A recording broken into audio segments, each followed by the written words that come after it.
What is up, everyone? Welcome to another episode of Turnbuckle Talk. Sorry for the long hiatus. I had well, if you're from my community, I had a death in the family, so took some time off for that. But we're back here to talk about pro wrestling. So it's good to be back here doing this with Kraken. Now, as always, Kraken's here with us. What's up, Kraken? How you doing? I hope everything's doing well now. We've had a lot of good pro wrestling over the last several weeks, especially from the AEW side. So I'm really looking forward to deep diving some of that. Yeah, AEW's been for a while now this year. It's been one of their better years, and we're gonna talk Forbidden Door. We'll talk a few other things, but first, I want to talk about the Psycho Stu situation with Rampage Jackson's son that happened over the weekend. Insane situation. With there was footage of it too. This was like live streamed on Kick, I believe. So I guess essentially what it came to was Raja Jackson, I believe is how you say his name. I hope I'm not saying that wrong. Was supposed to do a spot with Psycho Stu at Knox Pro Wrestling, Rikishi's indie fed or whatever you want to call it, wrestling promotion, and it went south. Rampage Jackson's son took things too personally. Didn't know a work for anything. He was not a wrestler, obviously, so he shouldn't have been put in this situation. Eventually, it led to him interfering in the match and completely knocking out Psycho Stu, and beating him down while he was completely knocked out cold. And it took a while for anyone to step in, like a good 5 seconds, 6 seconds before someone really realized what was happening and stopped it. But and not Knox Pro themselves being really shit about this whole situation doesn't help. So, what do you think about all of this? I don't know if Rampage's son had any training outside of what we might know. No.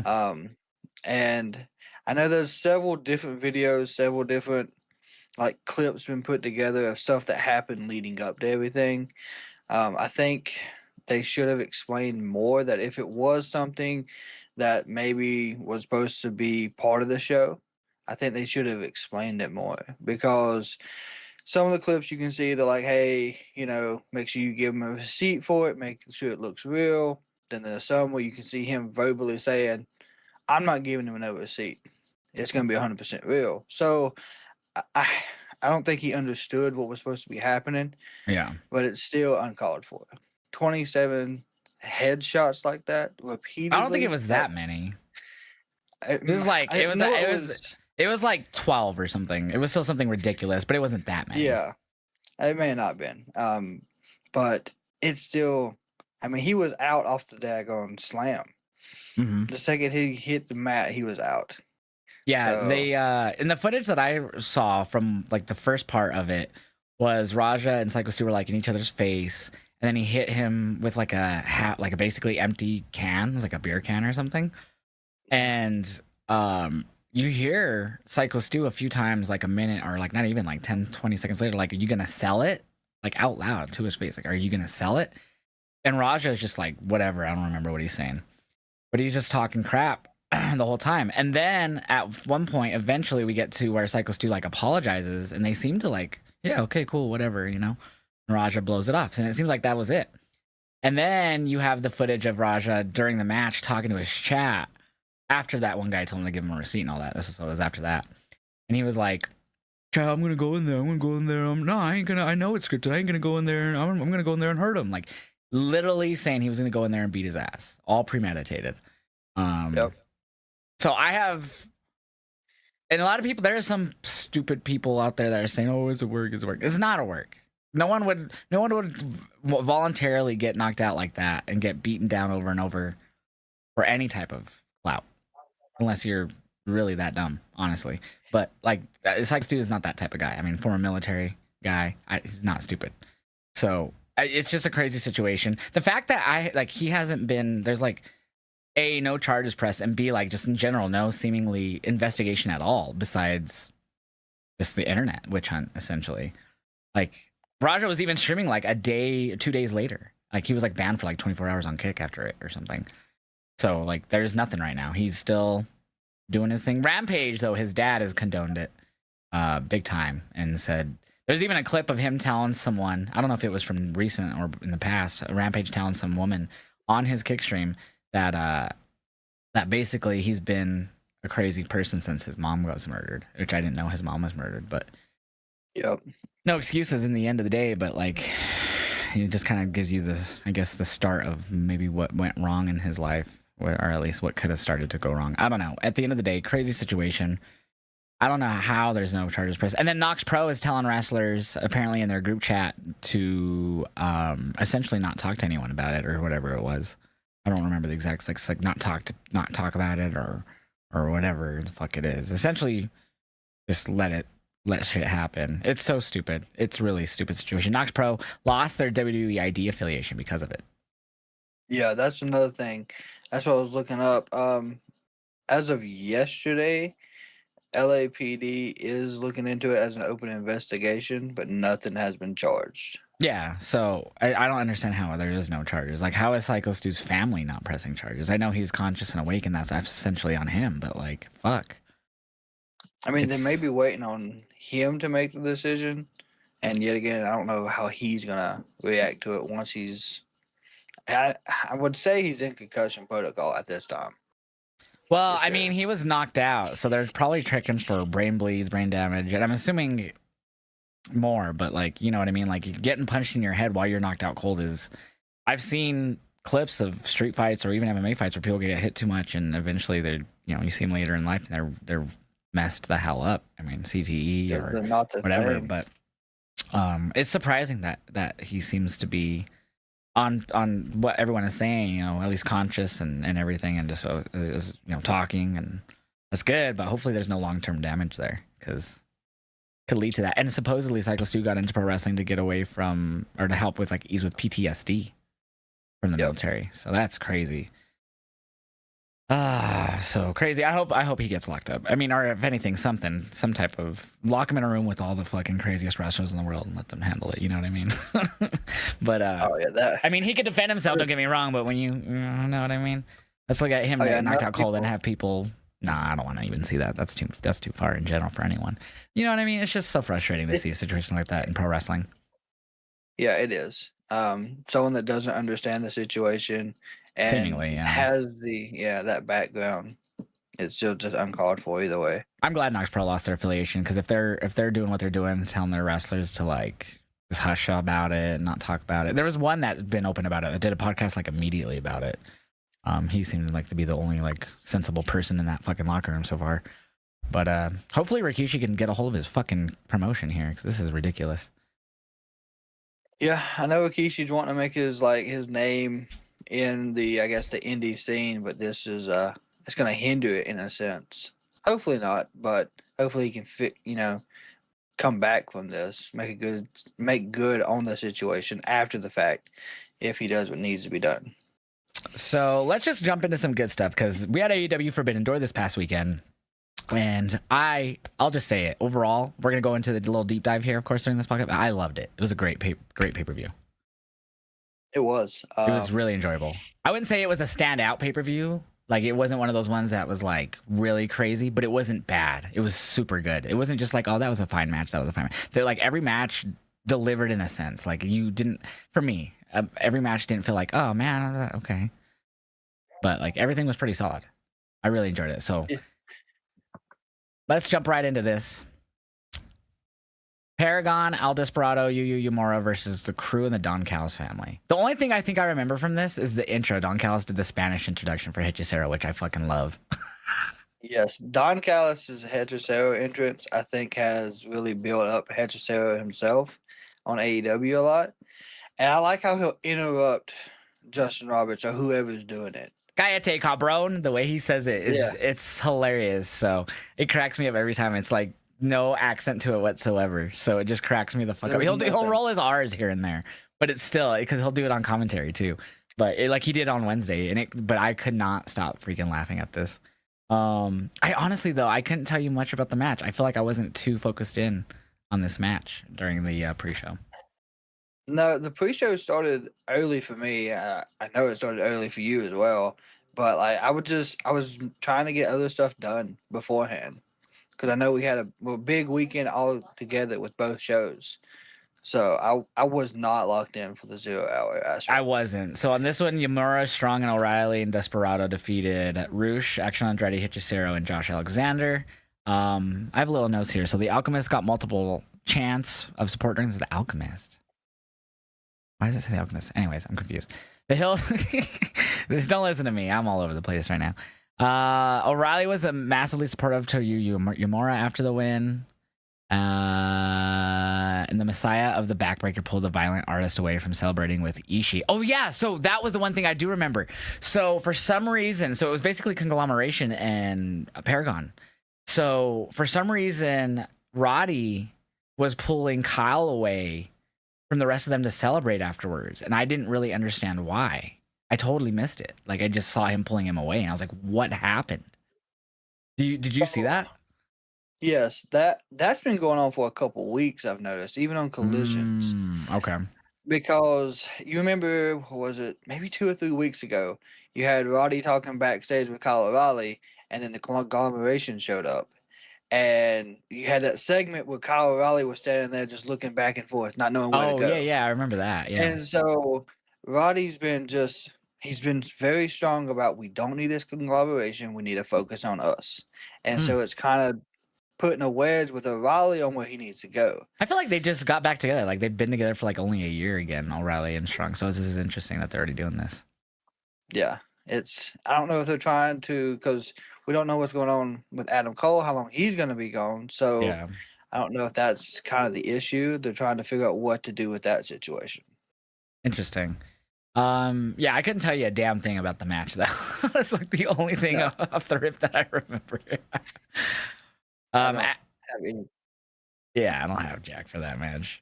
The other, we'll just kind of quickly go through these. The Jet Speed Michael Oku versus Ricochet and Gates of Agony was also on the 0 hour. The only thing I remember from this match was Michael Oku getting pounced over the top rope and nearly landing on his head. Yep, that was, out of everything that happened for Forbidden Door, that was probably the worst spot. And he Like, was I feel fine. Like like, he didn't even land wrong. But it looked like he was about to, but he turned fully at the end. And it was like, oh my God. yeah, it could have been a lot worse. But I'm glad he was able to make the flip to where his neck didn't land awkward. I was surprised though that Ricochet and Gates of Agony got the win here. They beat Speedball or Jet Speed and Oku, especially with Oku, and they're in the UK. But I guess you got it for their, and especially with what happens later on in the pay per view, with Gates of Agony and Ricochet. Also on the 0 hour, Harley, Statlander, Aminata, and Willow in a 8-woman or an 8-person All Star match versus Triangle Madness and Megan Bayne. Again, don't remember much from this match besides Tekla and Queen Aminata brawl to the back at one point and never came back out during the match. Yeah, that was a big highlight for me. I caught that aspect of the match. They fought all the way out of the ring, and I think due to that, that's how they got the win. Megan Bayne and her team. But other than that, I have no idea. Unfortunately, what happened. Yeah, I I do hate it. remember Statlander didn't want to tag Willow in. She tagged in Harley instead because she trusted Harley. Um, yeah, that's all I remember. Oh no, the other part was Megan Bayne. She lifted up Willow and then caught Aminata running at her. So she had like Willow on her back and then Aminata on the front, which was crazy. And then she fucking fell back with them. It was crazy. But yeah, yep, like Yeah. you said, Megan and Julia are the Triangle Madness got the win. Not a bad match. I just don't remember much about it. And then we had the trios titles, and this felt this is like it felt like the only match I was kind of locked into for the pre-show, but it felt like it was so short. Bullet Club War Dogs versus the Ops for the trios titles. Like it was Yes, like 6 minutes. it was extremely short match, and I think it's because it was quickly made. Because of course the Bullet Club War Dogs showed up on the Dynamite prior to. Yep, in the And UK, yeah, or in Scotland or whatever it was. that's how that match got made. I was surprised. I think it got made last minute. Honestly, I think it was made maybe to close out Collision. I think it was, yeah. I mean, but either way, the ending was good. I think we got the Shibata had this submission. I can't remember who he had the submission on, and then Samoa Joe hit that. It's like I can't remember exactly. I cannot remember what he calls it. but she got him on his shoulder, and it's almost like a brain buster, Oh, Muscle but it's Buster. not. Muscle buster, yes, and hits that for the win. I mean, it was a good finish, but other than that, I don't have much for it. Oh, yeah, it was 7 minutes and 20 seconds, so it was the shortest match on the pre-show. But yeah, I mean, I don't know. I feel like the Ops current trios title reign has been pretty forgettable. Once Hook got hurt, it kind of, and then of course Well, didn't they win the Joe. trios titles after Hook got hurt? Like literally the week after against the Death Riders? Yeah, they did. That is right because Hook got taken out, And then they and brought in then Hobbs for the Powerhouse. match. Yeah. But then we did see, That and is we'll get right. to Hook too, because we'll talk a little bit about Dynamite as well. But also Hook at one point, I forgot what pay-per-view it was, came out during an Ops match, or it might have even been Dynamite. I don't remember. He came out during an Ops match and he took someone out, and then he just left. Like he like stared down Joe and then just left. I don't remember He what. did. But so it's gonna be interesting. But yeah, so. But it's been a lackluster reign, like for real. Especially because Joe took off for his shit for his show, the gosh, I can't Twisted Metal show. Yes, that which just came out, and that's why at All In he kind of left again for like a week, maybe two, to just promote that again before, I guess, Forbidden Door. We forgot to talk about the very awkward Tony Khan Martha Hart thing before this match. Did you see that? It was awkward. It I really have was. no clue what it was about. Like what was the point? It was like they brought him out or he came out and I was like, "Oh, are they going to like move the Owen up earlier than like whatever? I think it's usually around May or like before May." And I was like, why do they have Martha here? You know, it's not Canada, so it was confusing. And they came out. Tony, you know, I love the way he talks on the mic because I always mimic it because it just cracks me up. Because he doesn't talk like that when he talks normally, but when he's in the arena, he's like a completely different voice. Welcome to Forbidden Door, and he's always doing the fist, which is great. I love Tony. I'm not trying to like put him down in any way. I love Tony. It's just so fun to mimic what he does when he comes out there. And so he came out and he did this thing. He's like introduced Martha and Oj, Owen's son, and gives Martha the mic, and they're just like, "Welcome to Forbidden." It's essentially almost like a welcome to the show. I don't even know what to call it. Like, it was just there. Because they didn't even announce the attendance, or did they say that they broke the record? And then we finally got the attendance. No, that was all. They I think they might have said something like that. I don't even think they did that. I think they just came out and were like, I'd have to watch it back honestly because it's been today's Thursday, so it's been quite a bit since then, and so much has happened since then. But like it was the most awkward segment, and I was like looking at my chat like, that was it. What was that? Yeah. Like I wanted to laugh so hard because I didn't understand what just happened. It was so confusing. But yeah, that was right before the trios match. Go back and watch it if you're listening to this and you didn't see the pre-show. That's the only thing I want you to go back and watch from the pre-show. It's right before the trios last match of the pre-show. It's fucking hilarious. We opened Forbidden Door with Copeland and Christian, who are now known as CNC Connection or whatever the fuck it is. CNC versus Killswitch and Kip Sabian. Quick little thing though. Did they not have Luchasaurus return as Luchasaurus on last Wednesday?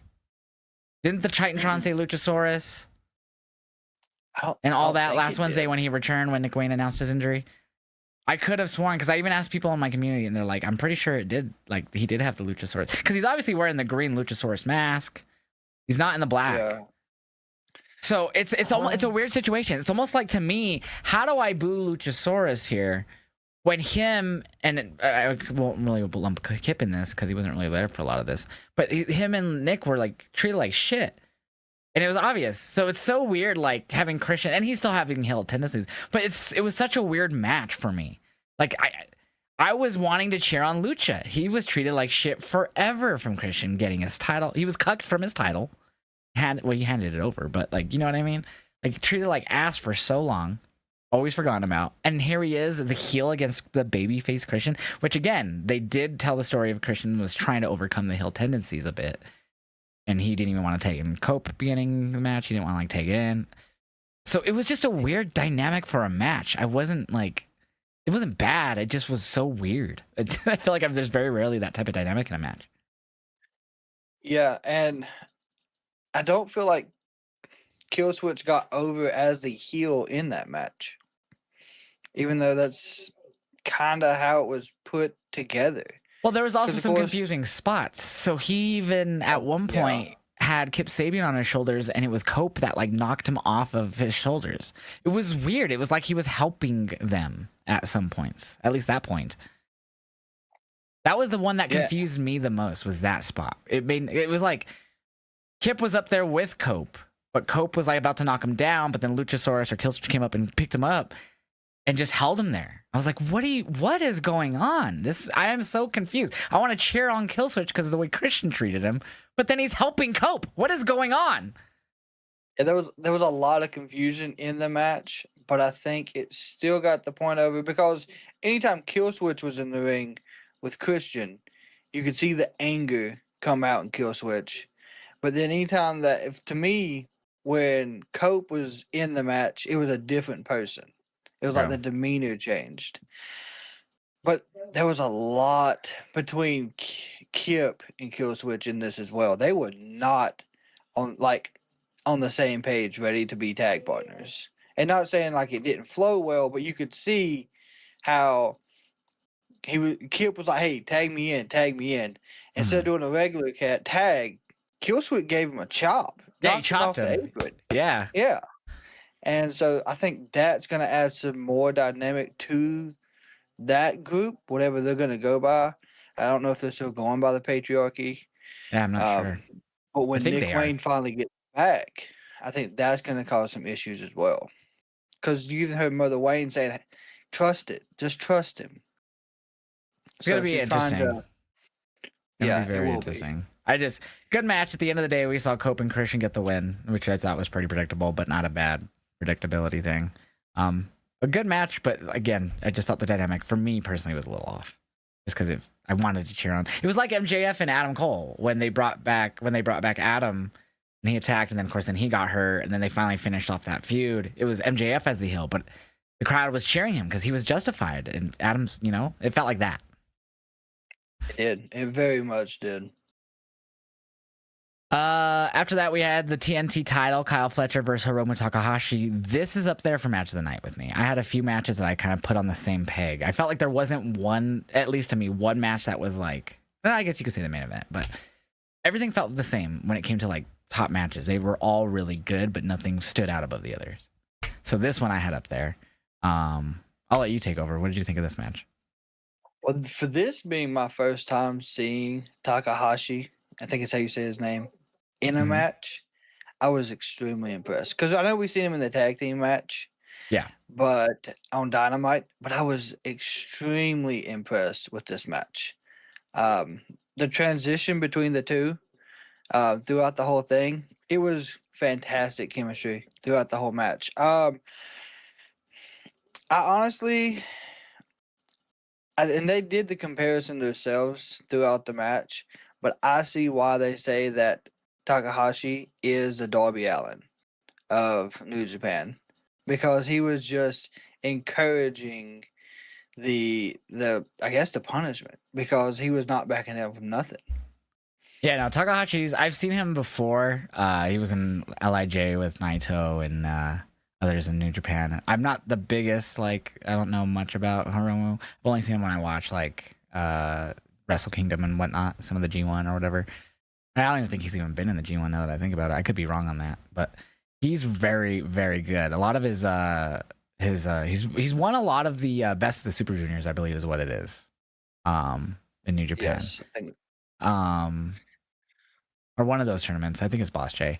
But I feel like he's won it a lot to the point to where I'm just like, it's always him fighting for the title at Wrestle Kingdom. So for a while, every time I was just watching Wrestle Kingdom, I was like, damn, he's going for the title again. Oh, he's defending the title again. But no, he's so good. Every match is never disappointed with Hiromu. Dude is freaking awesome. And I will say there was a one moment where I thought he was actually going to win the title from Kyle Fletcher during this match. But didn't happen. It was a good match though. One of the best matches of the night for sure. Of course, we had was Callis that on when commentary though. yeah, gosh, Don Callis, I'm telling you what, he, I honestly for like heel manager for 2025, I think he's at the top. Oh, 100%. Him Ever and since Paul. like WrestleMania, yeah, but I think after WrestleMania, I think he took over as the main heel manager. Maybe could be up there for sure. Also Walker Stewart from New Japan was on commentary for this match. The Velvet Voice is a mutual of mine. We've followed each other on social media for a bit, and he was awesome to hear on commentary. He fit right in with Excalibur. I forgot who else was on commentary. It might have been Nigel. No, it wasn't Nigel because he was in a match. They had 3-man booth, I believe. But anyways, Brian, I think Brian was on the oh, it was commentary. Brian. You're right. Thank you. Yeah, Brian. They and Brian was great on commentary throughout the night. But yeah, Walker Stewart was great. I love that they brought him in on commentary. I popped for him. That was cool to see. This was a fun match. So the match after that, TBS title, Mercedes defending against Alex Windsor, Persephone, and Bozilla. Bozilla was a fucking star in this match. Yes, absolutely. She got so many big pops for a lot of her moves and just certain things she did. Like there was one point she stepped on Mercedes' hands. Instead of just breaking up the submission, she was in submission, stepped on Mercedes' hands while she's in submission so she couldn't even tap. That's fucking, and the crowd even like, oh, like they reacted to that. Like it wasn't just like, oh, like they like, oh shit, that's smart. It was a great fatal 4-way. Mercedes had a great entrance too. Yes, I didn't realize I could not remember the name of the people she had with her, and I still can't remember their names. But it was a great entrance. She always does good everywhere she's been I for didn't her recognize big any match of those guys, entrances. but yeah, they were the guards, right? Yeah, the Royal Guards. There you go. Yeah, that was cool. So they all had their belt. Like, so she had 8 guards. All of them had a different belt, and of course, she had the TBS title around her waist since that's the one it was for. Really dope entrance overall. The crowd loved everyone in this match. Like Persephone got a chant. We saw Bozilla get a chant. Winza, I love that. Every time I always like do an over under. Okay, over under. How many times are we gonna hear Winza in this match? And yeah, they all stood out, and they're obviously continuing the feud with Windsor because Mercedes won here. And this is the one thing I took away from this. So Mercedes with a small package victory or whatever you want to call it over Persephone. I feel like that's all she's won by this year for the most part. Is roll Is the ups roll up? or small packages or jackknife pins, surprise pins essentially.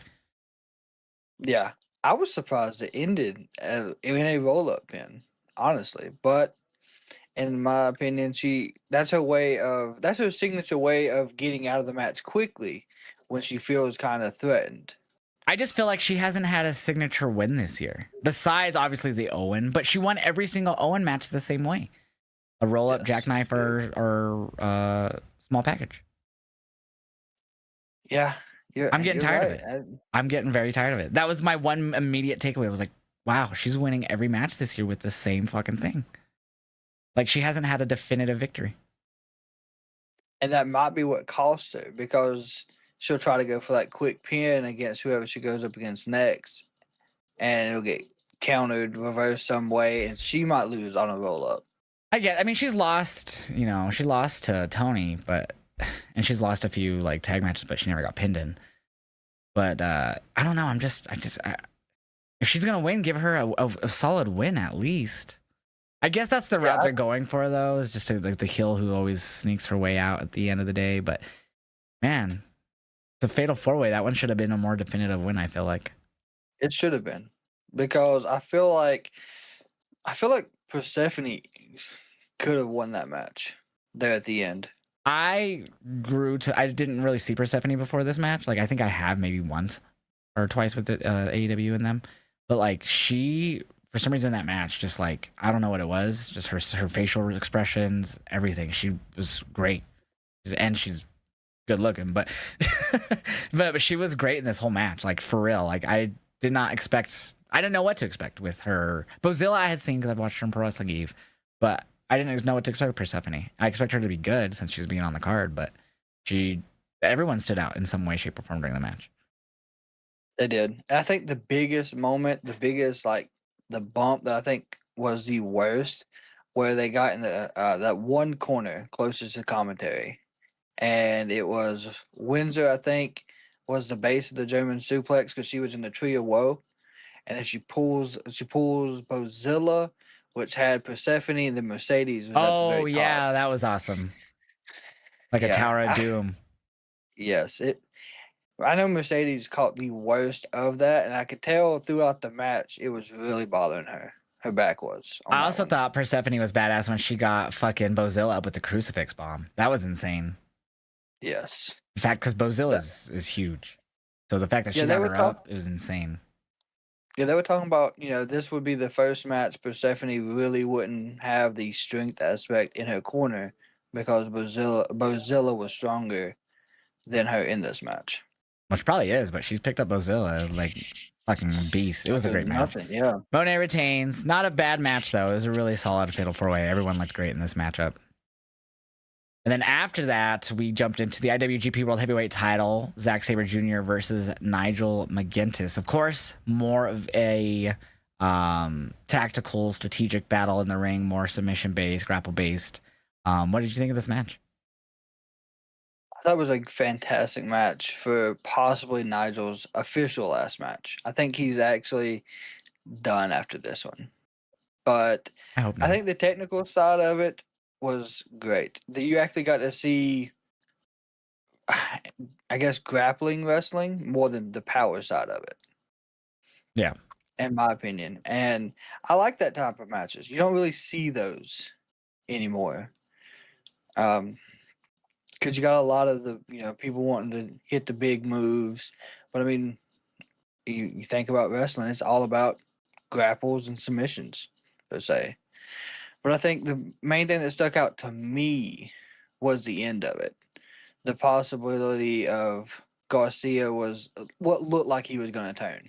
That's what I thought. So I think I don't remember if I missed it or just production missed it. The crowd popped, and then it cuts to Daniel like aggressively hugging Nigel. I'm assuming the pop because they kind of it wasn't like a loud like a pop. It was like a oh type of pop almost. It looked like did I miss that or did production miss something? Right?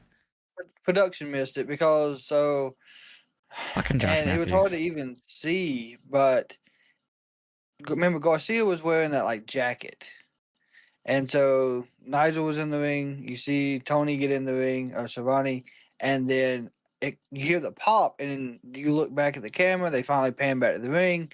His jacket is on the rope. Mm-hmm. So it's like he threw his jacket like he was mad about something, but Mm. then went in for the hug and You celebration. know what I thought he did? I thought maybe he grabbed Nigel and spun him around aggressively or something before he hugged him. That's what I thought. Maybe they popped at. I was just guessing because I really don't Maybe, know. yeah. But It could have been a little bit of both. Brian loved himself on commentary during this match. They were going. Him and Walker Stewart were really enjoying the technical nuances of the match. So they were really like. They just seemed like they were having fun talking about wrestling, which made it more enjoyable.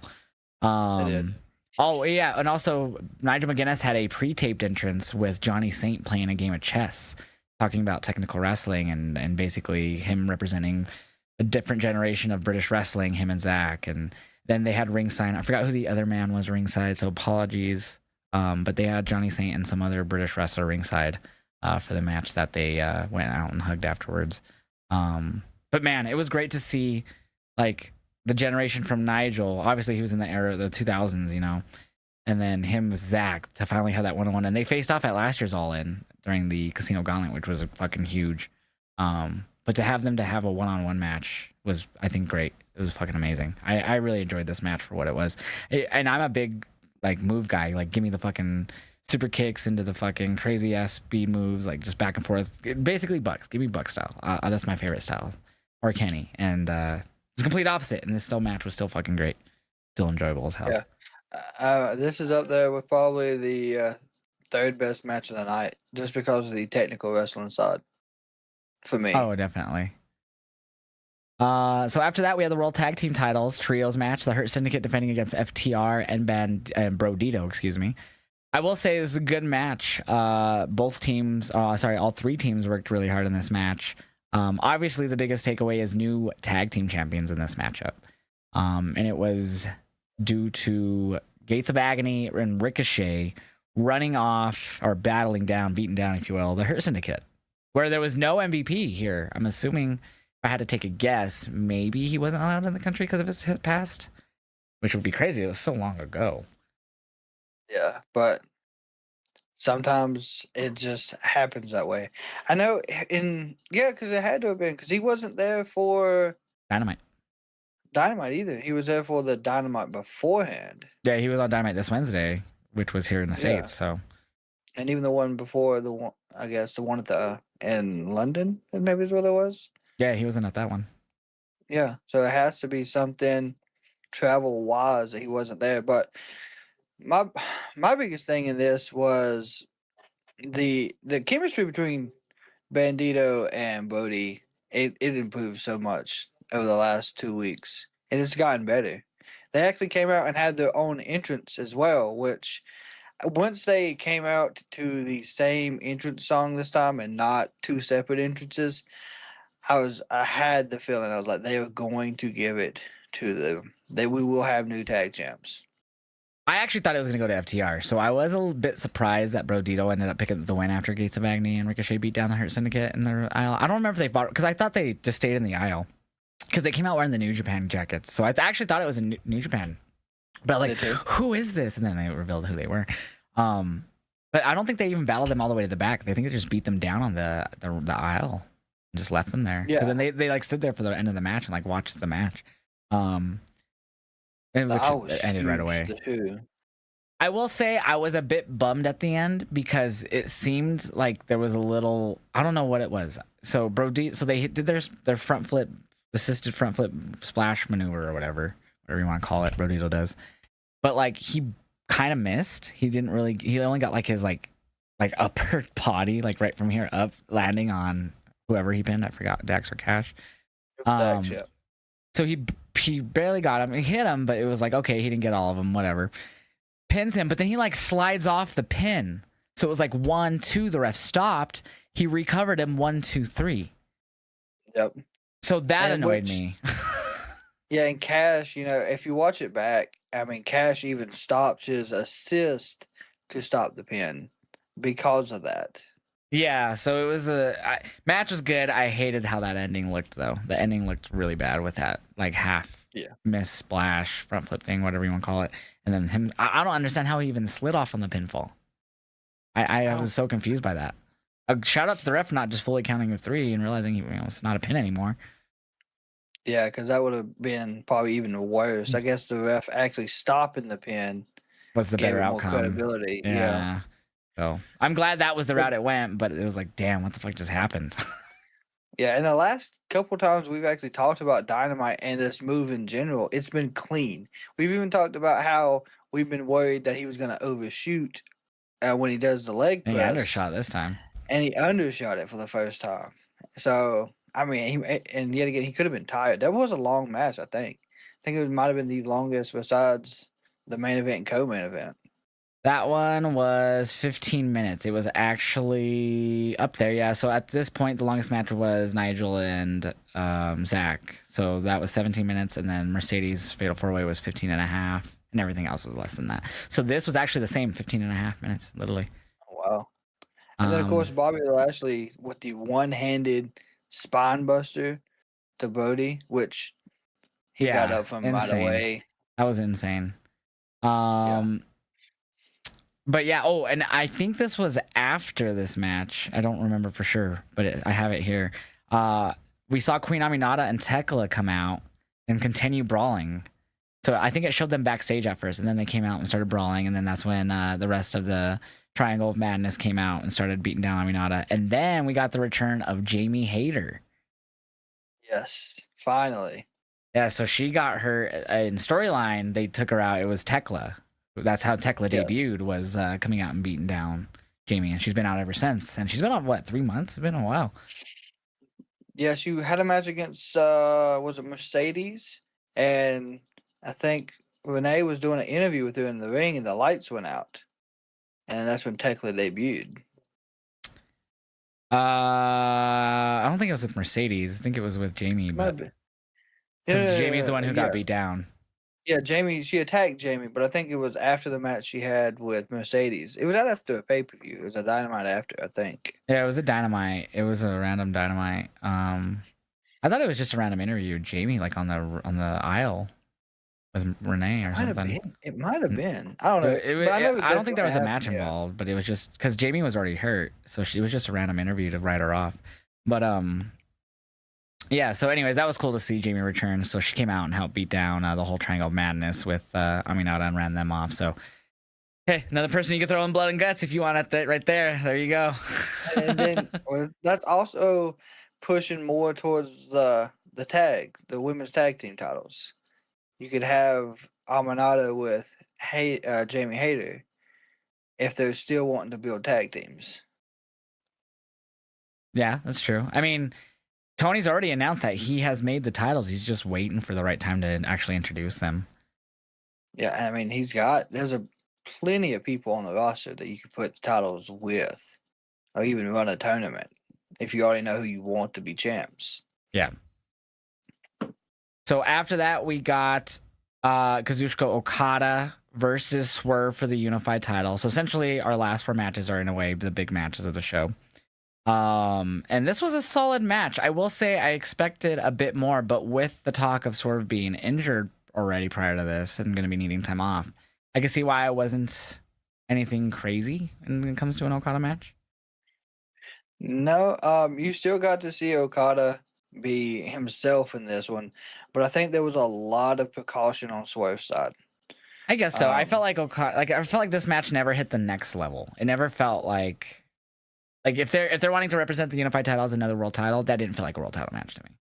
The it did story not. backed it No, up, but the match itself didn't feel like the stakes were that high.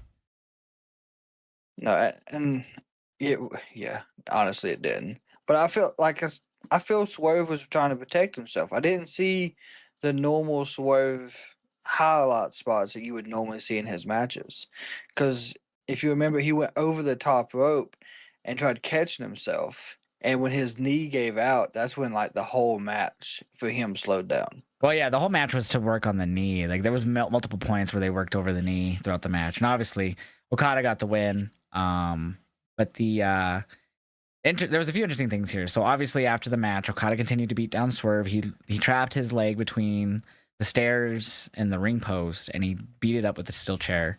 And that's when Nana came out. Um, Yeah, and he had like a chair or whatever, a pipe or something, and he ran off Okada. And then that's when we saw my biggest pop of the night, the return of Wardlow. The Wardlow returned. He's been gone forever. He was injured, and then apparently he had a car accident that like made him stay out longer. And then he had filmed 2 seasons of the new American Gladiator show. And finally he's back after all that. And I mean this in the nicest way because it wasn't a bad thing when I say this. Unfortunately, though, it led to him beating down Nana while Swerve was still hmm trapped between the stairs and the hurt leg. He couldn't really move, so he was selling the leg. And then we have Okada and Don, who I forgot were still watching from the ramp because I remember they showed them when he first appeared, and then like they look surprised. And then of course he goes and walks over there and fucking hugs them. Dude, this that's the this is worst. NWO. So many people in this faction. Yeah. My thing is, why do we put Warlow back in a faction or tag team? I feel like he could run by himself 100%. easily. Easy. I agree with you. I mean, And remember when now he he's beat down Punk when he was champion and then MJF like stopped it and made him lose? Like Wardlow, and he was so over then. That match put Wardlow so over, and now here he is behind. And don't get me wrong, this faction is stacked. You got Okada, Takeshita. I almost said Tanahashi. Okada, Takeshita. You got Brian Cage, who's out injured right now. Um, you have Kyle Fletcher, the current TNT champion. And then of course you have Trent and Rocky and everyone else. Like this whole faction is like I can't even say them all off the top of my head. Like it's just so stacked. yeah, I mean, and then he comes out, on Dynamite, which we'll talk about, but he just stood there. He was playing the Lance Archer role. He just stands at ringside. Yeah, I hated that. I felt like they didn't even like they talked about Wardlow, but I feel like they didn't like make it feel like a bigger enough deal on Dynamite that he was there. Yeah, I mean, I think at one point I could have seen Warlow being world champ for AEW. He had that momentum, in my opinion, and was over with the crowd, with everybody. But now we've stuck him with the Don Callis family, and I understand Don Callis has built a a huge faction. I mean, they run Collision every night. It's you have two different 8-man tags or two different tag team matches, and it's all Don Callis based almost. Yep. And yes, this is a way you can bring him back into a Dynamite. He's been out for, like you said, I think almost 2 years, maybe I can't maybe even not tell you that long. anymore. But the return was great. Let's not overlook that. I just don't like that he's with the Don Callis family. I feel as if he could have done fine by himself. It's unnecessary. It is. Honestly, I feel like bringing him back the best way. This is how I would have done it. Okay, so let's play a little game. How I would have booked Wardlow's return. I'm not going to change it much. I'm just going to basically do what happened here. So I would have had him return because I will give them props because he's going to obviously be feuding with Swerve whenever that return happens. So and Swerve, former AW World Champion, huge. That's huge. That's a good start. Obviously, he's not going to get there right away because we have to wait for the return of Swerve, whenever that may be. It could be, I don't know how long. Apparently, he's had this injury since 2019. So, Yep. Whenever that happens, cool, awesome. That's gonna be good, hopefully. But I would have had Wardlow come back, attack Nana, just take apart the Don Callis family part. What you could have done is I would have had him walk up to Okada, looked at that unified belt, and just like shoulder bumped him on the way back to the back.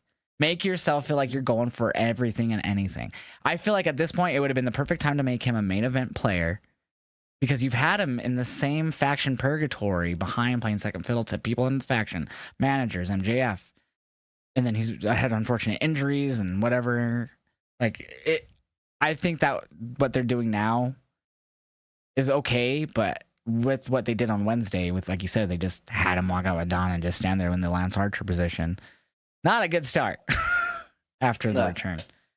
So there was an up and down from that. Just take away him siding with Don Callis family part, having him essentially let them know that he's a threat to them as well, and just whatever, whether that's shoulder thrusting, talking shit in Okada's face before security comes out and breaks that up, something. I would have rather had that, and that's what I would have done, more than have him join this faction. This faction doesn't need him. What are they gonna do? Team him up with fucking Cage if he's about to come back? Like, fuck.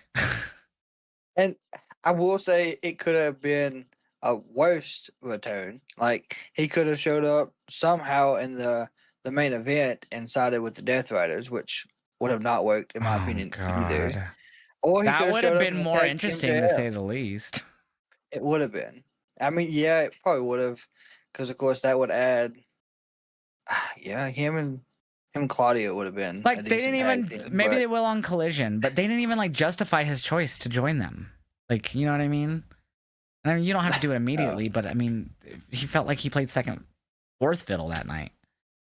And then even when they came back out with the Hangman part, he wasn't in the mix that surrounded the ring. No. It was Lance Archer. It was fucking Rocky Romero.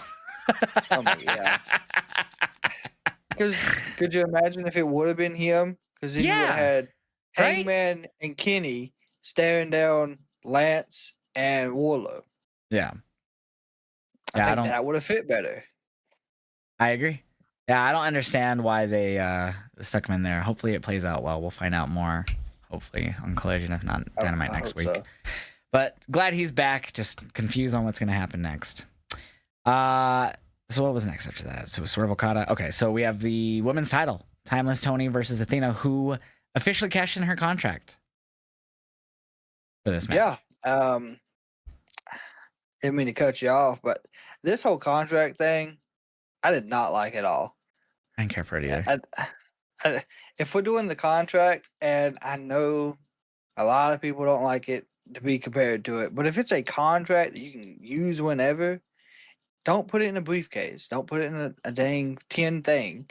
Just make it where it's a known thing. I know that's what Tony basically did after the pay-per-view for Forbidden Door, but like, I feel like it should have been able to been cashed in. However, I feel like Tony should have had a match and then Athena was able to cash in. I mean, that's what they did with MJF. So I see why they wouldn't want to do that twice in the same night. Yes. Where like basically MJF still has his contract after losing, which we'll get to here in a moment. But like, I get what he's trying to do. Like, he doesn't want to. So they already have the Owen, where the winner of the Owen, it's just a tournament. It's not the same thing. So the winner of the Owen gets a title shot So it's the same thing essentially with this, because this is, if you will, the Casino Gauntlet's a mixture of like Money in the Bank, Royal Rumble tied together. But Yes. I see why he wants to differentiate from the Money in the Bank, because it was basically the same thing, cash in whenever they felt like it. But he never even told us there was a time restriction, like you have a year or whatever. We never knew that. We don't know. So obviously after this event, he announced that from now on, whoever has the contract for either men or women when they do these now has to let it know a week in advance when that's going to be signed. Like, I don't hate that, but it's really, It you know what I takes mean?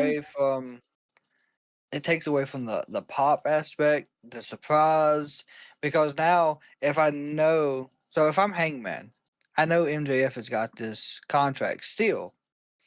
I'm gonna have a match it all out, and I know that that Wednesday prior because they won't do it on Sunday, but Well, I that mean, Wednesday, I get the idea. Like, you'll only get a week advance notice, which means like if you think of it in kayfabe, you have a week to prepare. But like if yeah, you bring up a good point, because you said if he were to cash it on All Out, he would say the Dynamite before. Would he have to say it Saturday? Say on All Out's on a Collision, Saturday, right? Or it's on a Sunday, whenever it yeah, is. Does he have to say it then instead of the Dynamite before, which would be less than a week?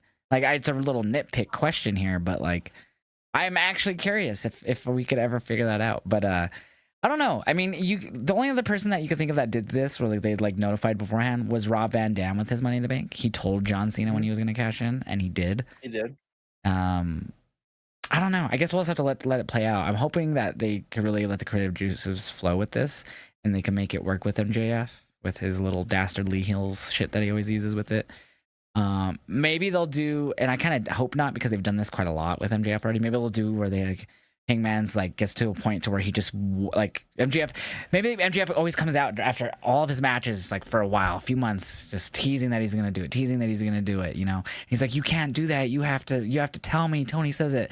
You're or like they like put some stipulation. If he does it again, then he's gonna lose it or something, because he keeps trying to do it on the spot without doing the way Tony did it. That would make more sense to me. Go against what It Tony would, said. And then finally he's like given an ultimatum, like, you have to do it at All Out or whatever pay-per-view you want to say. yeah. Or else you're gonna lose it because you keep fucking not listening to us. I don't know. That would be more entertaining than him just like, all right, I'm doing it a week from today. You know what I mean? Yeah, it takes away the aspect of the contract, in my opinion. That's just I didn't like it from when I after I heard that stipulation change in it, I was like, I don't like that at all. We'll see how it plays out, obviously, and hope it plays out well. But yeah, so Athena cashed in here. Pretty good match against Tony Storm. Tony looked crazy. So she was like wearing white face paint, like everywhere. Like she has really long eyelashes. I don't know if this was like an homage to anything specific in the movie world, but It might have been, but it was a wild. Even I think she was wearing like a hairpiece, right? That it was huge. yeah. But Um, the outfit, I mean, I guess it made sense. Maybe it was something, representing something from London or the UK. I don't know. could have been, yeah. But the Storm Zero, automatically the Billy Starks took her out of the match for at least a majority of the match, which I think was smart. Yeah, so Billy was getting involved in the match. So of course Mina came out and ran her off to the back. Yeah. Which that when that happened, I realized. So like, okay, Tony's gonna retain because now she doesn't have Billy to help her here. Though I did think for a minute, because she had more minions. I don't watch ROH on the really at all, like the weekly show. So I know I've seen clips of like other people. Like I forgot one of the backstage interviewers was like a minion for a while. So in my head for a minute, I was like, is there maybe other minions that could come out and get involved? But no, it's not. I think Red Velvet was one, wasn't she? I At think one so. point? And there was like I forgot who that backstage announcer was. I think it's the one that married Big Cass or whatever his name is Yes. now, Big Bill. Yeah. She at point was a minion too, I believe. Um, but yeah, no. So Storm got the clean win here over. I guess clean. Billy did get involved, but I mean it was a clean win for Tony. I honestly don't know who's gonna defeat Tony at this point. You could go back to Jamie, who lost it because of injury to Tony, but I really don't know. Maybe Megan. That's the only other one I can think of is Megan Bain, because Megan only lost because of what was it, like a roll up or something from Tony. It was So maybe the roll ups again. maybe Megan finally gets that title shot again and wins, because she was gonna. I thought she was winning that first one. Like I thought they were fully pulling the trigger on Megan that quick, and they did the surprise roll up, which was a damn good match. Yeah, but they got Megan tied up in the tag. I mean, it's not really a tag Well, it team doesn't have to division yet, happen but at All Out. yeah. You know, it could happen. You know, later in the year at Wrestle Dream or World's End or something. But I just I mean, at I this would point, it's like like, man, who if not Athena, if not Mercedes, you're two probably next up in line. You would argue, who the fuck else? I mean, I would like to see Jamie do it because she, like you said, it was an injury that she lost it to. She didn't really lose it, but then didn't Thunder Rosa also lose it by injury, or was she defeated? I could not tell you off the top of my head. Be honest, I cannot remember. But I mean, you're right. There's not many people left that Tony has not faced that she hasn't beat already. True. It's gonna be interesting how they decide to do that. Another point though from this that I thought was like um I guess like a funny spot in the match was and Athena threw Tony into the display board on hard Yes. camera side. Yeah, and it went It out, cut out. Yes. And then Tony throws her into it and it and it fixed it. cuts back on. It Yes. fixed it. Yeah, The, that was the great. crowd, even commentary, was excited about it because, I mean, I guess it was just a good pop for the match. Yeah, and then also when she was going for the Storm Zero on the I'm sorry, was it the Storm Zero on the apron? I believe it was, and it helped set up for the O face on the apron or whatever it was. Billy Yes, Starks got yes. involved with. I don't remember exactly how it went down. She was going for something on the apron, but Billy like pulled something, and then it helped Athena hit O face or something. It was pretty fucking crazy. I actually thought that was it when she hit it, but Yes, she pulled like the apron over like I think Tony's like leg or something to yeah, kind of like trip her up. It was odd because that's when the chair actually came out as well. yeah, And and that's that's when and Mina ended up coming Mina. out. Yeah. But overall, good match. I enjoyed it. Again, I would say this one I wouldn't say is one of the standout matches. I thought it was a good match. Again, I felt like a lot of the matches ended up on the same playing field. Like they were good, but none of them was like, but maybe besides the Takahashi and Kyle, felt like, oh my god, that was insane. Like, you know what I mean? They all felt like, oh, that was good. That was good. That was really good. That was really good. That was like, you know what I mean? Yeah, they all performed at a high level, and I don't think any other match outperformed the other except for the Kyle Fletcher match. And I think I was more impressed with that because that was my first time actually seeing a Takahashi match.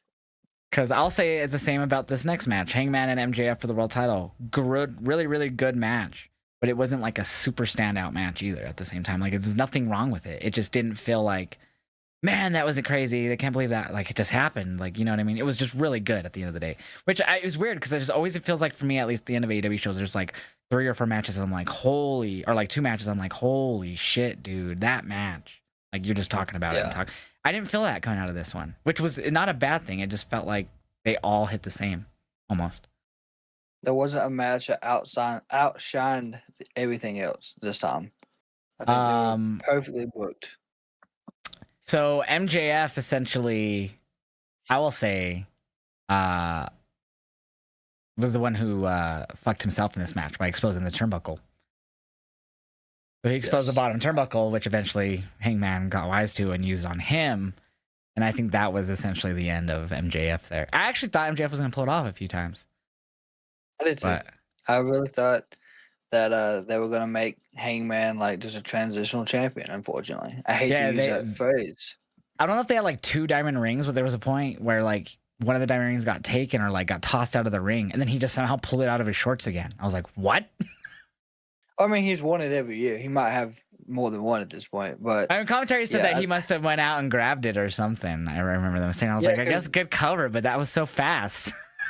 it was extremely fast. I don't think he went outside either to pick it No, up. no, it like disappeared. There was another point to where he, I think he went to use the ring, but Hangman stopped it and then he spit in his face, I believe. But then Hangman just spit back in his. hmm He was Um, he was trying to get him to get disqualified, which yeah, Hangman yeah. does have the anger part. Yeah, he did try to get him to be the one to cheat so he could win the title. Because it was if you get DQ'd, you lose the title. You get counted out, you lose the title. That's how he got him to make him not use the contract. I forgot what and he tried to murder fucking Mark Briscoe too. But that Yeah, was the yeah, main he thing. did. That was how he got his way. But fun match. Hangman retains. MJF had a great promo after that they filmed and they showed on Dynamite after that match with the contract and him talking about Tony Khan's new rule of the wait a week in advance. And MJF really got me hyped with that promo though. So I'm actually looking forward to hopefully to them making that look good even with the little week in advance notice thing. So the main event, Ospreay, Darby, Hiroshi Tanahashi, Kenny Omega, and Kota Ibushi took on the Death Riders and the Young Bucks in a lights-out steel cage. An interesting cage, to say the least. It was not just a steel cage that was connected to the ring, but it was like a Hell in a Cell with no top, but very short. Yes, and my biggest thing was how big the ring was, the cage was around the ring. Yeah, it There was like was Hell in a Cell. no barricade room at all. Yeah, it was right up against the barricade, essentially, like 2 inches apart from the barricade. So it was Yeah, interesting. there was just so many spots throughout this whole match, though. No, yeah, there was so much that went down during this match. Of course, Darby, I think it was Darby and was it Gabe Kidd went through 4 tables off the top to the outside. And this wasn't like a traditional steel cage where you go to the outside, you can win or pinfall submission. It was just pinfall or submission. So it didn't matter if they left the cage or what. Because they did. But and before we get too far into the match, the Bucks had the best entrance for this. They came out to initially their theme starting, but it immediately stopped and Bop came on. Yes. And their original Titantron. And Kenny, you can tell Kenny's just enjoying being back and the atmosphere because he was singing the whole time. Yeah, dancing. he was in the ring singing, and everyone was all laughing at him. Like he showed Ospreay just cracking up and shit. Yeah, which I thought that was great. I like also the Young Bucks are getting the treatment they're getting has been fantastic. The whole It's been aspect of hysterical. it, and they're enjoying it as well. So one thing I also noted is that since this wasn't a lights out match, they did bring up like how Ospreay was able to do this match. That's why he made it a lights out match so he could compete. Excalibur also confirmed that during Kenny's entrance that Kenny is technically not cleared to compete, but that's how he's able to do this match because it's lights out. Which was interesting because then we saw Kenny on Wednesday, but I don't know what. I mean, I know, of course, Kenny had diverticulitis, but did it flare? Is it flared back up, or was no, it still the injury? They're trying to sell the Okada beatdown from All In. Okay, that's what I was wondering. But they also did a cool little like prelude intro for Will Ospreay, especially since they were in the UK, and it was narrated by Alex Windsor, his fiance or wife, which was awesome. And it showed like footage of him and her backstage and her like them hugging and like embracing after I think it was All In this year, which was really dope to see. Oh yeah, and before during the 0 hour, there was an interview with the Bucks backstage talking to a production guy. I don't know if you saw this, and they had that bag, and they were like, "We need you to fill this up with whatever the fuck they said, like whatever, like something really bad or that could cause harm, tax or glass or something." The guy's like, you got it, guys." Ended up being gummy bears. Yeah, because they were wanting. Yeah, I guess they were wanting tax or something. But the gummy bears, it was smart. And then of course they put the gummy bears on what was it, Nicholas's? I think they put it like they would the tax. It was in So Kenny grabbed them off the ground. I think he hit a move to Nick on it, and then he picked him up and he put him in Matt's mouth. yeah, and then did the super kick, and he spits them. Sold it and spit them everywhere, like if they hurt him. Yeah, it was stupid but funny, stupid at the same time. There was a lot of, like you said, there was just so much in this match. Casanelli tossed Darby Allin clear out of the ring and into the cage at one point. Kind of did the same on Wednesday, but with the announce table. Tanahashi tried to kill himself. He set up the ladder on the outside, and he was going to climb up and jump off of it, but everyone stopped him. Yeah, I know he was wanting to do that moonsault so bad. He wanted to hit it, and Ospreay and everyone, and you can see him too when he's like walking over there. He's all hobble into the ladder. You're like, no, Tana, no. Yeah, there's no way. They had to save him from himself. It was so funny. I Well, go ahead. Sorry. uh, I mean the Gabe Kidd spot with Osprey was good after. I think that was after the super kick, because of course Osprey was threatening Moxley with the chair. He was going to do the same thing they done to him at All In, Mhm. and that power driver spot. I know whatever's wrong with Osprey is neck and shoulder related, but that power driver, it looked nasty because I don't think he landed wrong, but I mean you could tell it really bothered him. And he's probably selling it very well I think he was as just selling it Osprey, like death, but really. I mean any neck injury though, I know he had to feel that. And it's so crazy that he would take a spot like that, like in having a neck injury, because they even talked about like Hangman gave him like his best wishes on Wednesday, and it made me feel like that injury is a lot more serious than they're letting on, just because the way Yeah, Hangman spoke about it at the start of his promo on Wednesday. Um, but yeah, great match, crazy spots. There was a spot with Osprey and Omega where they hit a what was it? The combination. Oh God, what was it? Was it phenomenal? Was it Styles Clash? What was it? Oh no, it are was you the talking V about? trigger hidden blade combo. I'm sorry, it was the V trigger hidden Yes, blade yep. combo.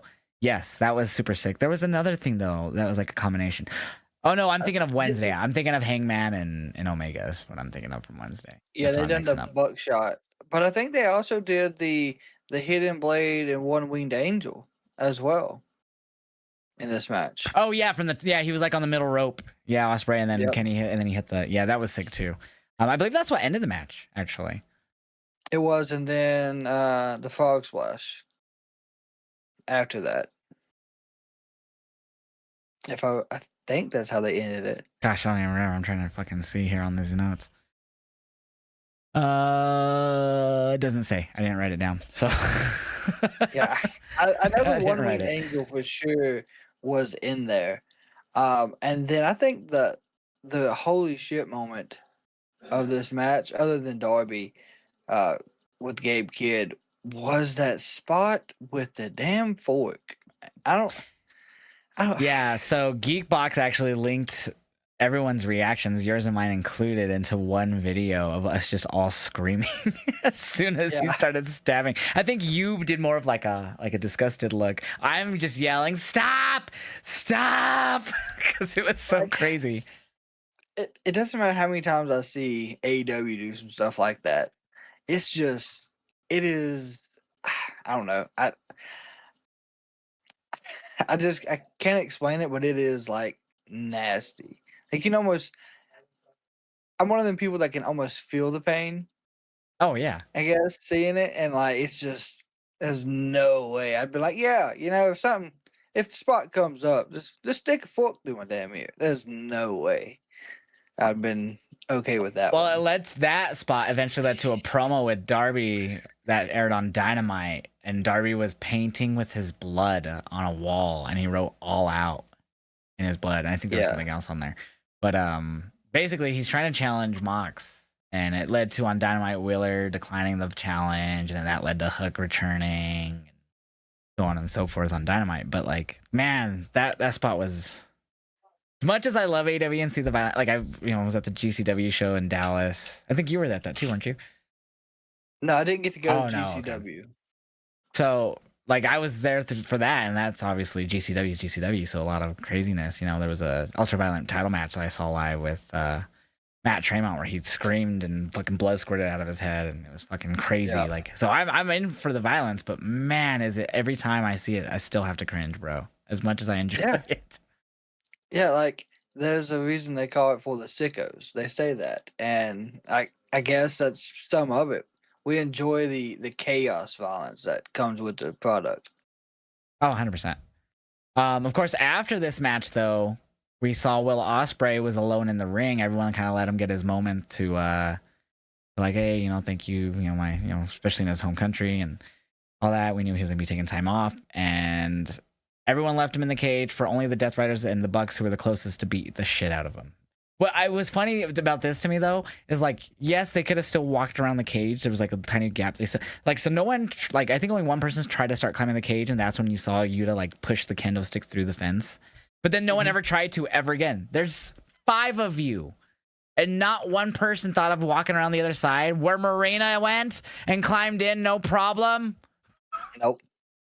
Like, I understand And they could have just went to that side and stopped them, but like I felt like none of them tried harder than Ibushi, who there was fan footage of him physically punching the fucking door over and over, and then you see him go, fuck, like he just grabs his hand in pain because he punched it like 5 times. then after that, there's I don't know if you've seen the clip, but he runs and like just darts at the door, trying to use his shoulder to break through. He's so Like crazy. the man came back from what was, I think, severe head injuries I don't even remember. from New Japan, and he's thrown himself into a cage that is locked, padlocked. You know, can't open it without a key, or you cut it off, and he's just gonna throw himself into it. He's not gonna break it open, but I just thought it's funny. You at least he have tried. Kenny Ibushi, you have fucking obviously Tano's older, but like you have these guys that could like literally one could climb one side, one could climb the other. Yeah, you're basically even numbered or a little outnumbered with Ospreay getting jumped. But how do you not at least do something more than just trying to like fucking bust the door open? Like it was And then the so ops come stupid. down. Well, The yeah, and then the ops, ops they came. How do you not? It made no sense to me. I was like, this looks like it was. I get it. You're writing off Ospreay. You know, it made sense to write him off in a way. But I was like, there was so many options there. They only went for one of them. Yep. It was stupid. But I get why Ospreay got beat down. But I hated that. I was like, the baby faces look dumb. Not being able to Yeah, I help him mean, there. I don't. I understand him getting beat down. Of course, taking out his neck. I think he took what I can't even remember. Paradigm shift is what Mox calls those. I think there was like 4 or 5 of them he done before the chair spot. I think Like, so. I don't even remember honestly and how like many we he did. said, we don't know how serious his neck injury is, but that's still like I think he could have walked out of a forbidden door and it would have been okay because we knew he had a serious injury. Yeah. So I mean, I like that they did beat him down. Like I get it. Ending they like kind of doing the shock thing of not ending on a good note all the time for the pay per views. Mm-hmm. So I get it. I just thought the only thing I hated was the babyface. Thought they just came off looking stupid. Yeah, and Other then than that, I was fine with it. Kenny gets in the ring and is yelling at the medical team that it's Oh going yeah, to they take don't even have 15. they don't have a backboard yet after all that, and he's like, "It should have already been here." Yeah, well, it's going to be 15. 15. What are you I talking know, about? it's so stupid, but yeah. So pretty overall, I gave the show a 4 out of 5. I thought it was a really good Forbidden Door pay per view. Didn't have the same Forbidden Door element as the last few years, but overall was a solid AEW pay per view in general. Yeah, I agree with you. I think what would have made it a 5 for me would have been more Forbidden Door aspect. I feel like this one was more of just AEW versus AEW, except for Kyle Fletcher's match and Mercedes. Yeah, and obviously it had to do a lot with New Japan G1 just ended right before it, like a week before. So they every top guy was tied up, or if not, probably in aching and paining who was in that G1. And I mean, shout out to Takeshita. I mean, in general, I think he worked a Rev Pro match after winning the G1, and then did all of that AEW stuff the week of Forbidden Door. So shout out to that guy, man, working that Yeah, crazy ass G1 Takeshita. schedule, then jumping right into Forbidden Door week like that. So shout out to all of them, honestly. But like, yeah, the G1 didn't help things. And I don't even remember. Did we didn't have, besides Bozilla, that was the only Stardom, anyone from Stardom involved in Forbidden Door. Um, Yeah, and then I have CMLL someone. that had a few, obviously with Hichisero and Persephone, and but like it really wasn't Forbidden Door. No, it really wasn't. I mean, I can understand, if other promotions are tied up, it happens. But of course, the whole aspect of Forbidden Door originally was to have those aspects of either New Japan or CMLL, someone fitting into that spot. Yeah. Hopefully next year it's at a different time of year instead of during the G1, so we could actually get a more. And obviously they could have did something with CMLL more there, but I feel like they kind of did previously, so maybe they didn't want to jump right back into it after doing the whole Arena Mexico shows and stuff like that. But yeah, good Yeah, pay per view. Sorry, I didn't mean to cut you off. Go ahead there. oh no, you're fine. I'm just wondering now because you know, talking about the CMLL part, MJF has the world title, right? what they call it. It's like the CMLL middleweight title or some. It has like a different name. It's like CMLL doesn't present a title as a world title, but AEW Mhm. wanted to make MJF like the thing going on feel more important by calling it that. So it's Okay. called something else. They actually call it something else in CMLL, but AEW is referring to it as the world title. Yeah, and the reason I asked is because we could have had in that match we could have had a Mystico moment because they're still in a sense feuding because of everything that happened with them two and CMLL. But I can understand continuing the Briscoe part. Yeah, definitely. And it's actually going to be interesting to see what happens with Briscoe and MJF after his promo on Wednesday. And same with Briscoe's. And of course, Briscoe cut that promo and he had another kid. So that was like the second promo in Yeah, AEW where he started it, reintroduced his new kid. It's like, damn, Max. Or not Max. Damn, Mark, dude, chill, bro. I feel like you just did this last year. he did. I think if it not was it was last year, It was wasn't it? 2024. I'm pretty sure, like the beginning of 2024. I think he did like the same shit. And now Yeah, here we are, the middle of 2025, and he did it again. But great show though. Great pay per view. it was. It overall, like I said, 4 out of 5. If we're giving it I give it a grade of B at that too. I mean, there was nothing on here that hurt the show, No, I but maybe agree. the confusion of the coat match with Killswitch and Kip, maybe. I was But just confused because I'm like, in the story you have, Killswitch, who I feel is like rightfully going after Christian after all the past couple years, but yep, we're trying to, yeah, and they did a good job at making Christian feel like he didn't even want to be the face that he needed to be in this match, which was good. But there were spots that made no sense. So other than that, like that was a fun match regardless. It it just, was. it was just a weird. It just felt weird. And the finisher as well as what they used. It was a spear combination, but I can't remember exactly how they set it up, which was it was different. Yeah, it wasn't bad though. Yeah, no, it was not. The only thing I do want to talk about before we end here is from Dynamite. Is we saw Kenny come out and help Hangman and Jet Speed, which set up an 8-man All-Star tag for next Wednesday. So Kenny came out and he helped Hangman and Jet Speed fight off the Callis fam. Which Mhm. again, which we were laughing about earlier, how it wasn't. How do you not have Wardlow in that situation when you're surrounding Hangman? It was Rocky Romero. I forgot who else. Oh, Lance and whoever else. But I was like, really? And there was a joke Don actually made during that where he's like, I have half the roster signed anyways, or whatever. He's like, I know, I have half them signed or something. But I'm super hyped for this 8-person. So it's the Bucks and I forgot who from the Callis family, I believe, versus Kenny, Hangman, and Jet Speed. That's gonna be fucking amazing. That's huge because it's 3 of my current favorites: Speedball, Kenny, and Hangman. So I'm so hyped for that. Yeah, and if you remember, it wasn't Kenny and Hangman tag champs in doing Oh yeah, 2020. yeah, yeah. They had one of the best tag matches against the Bucks. That's when they won it. Yep. Yeah, so I just looked that one up. It's Kyle Fletcher and Josh Alexander. There you go. So Kyle Fletcher, Josh Alexander, and the Bucks versus Kenny, Hangman, and the fucking Jet Speed. That's gonna be insane. I think that's the only thing they've even announced for Dynamite, but that's gonna be insane. Yeah, I was surprised they announced that as far as it is a week in advance. But I mean, it's a good match. It is a most definitely a draw for them. And I will say one thing about Raw.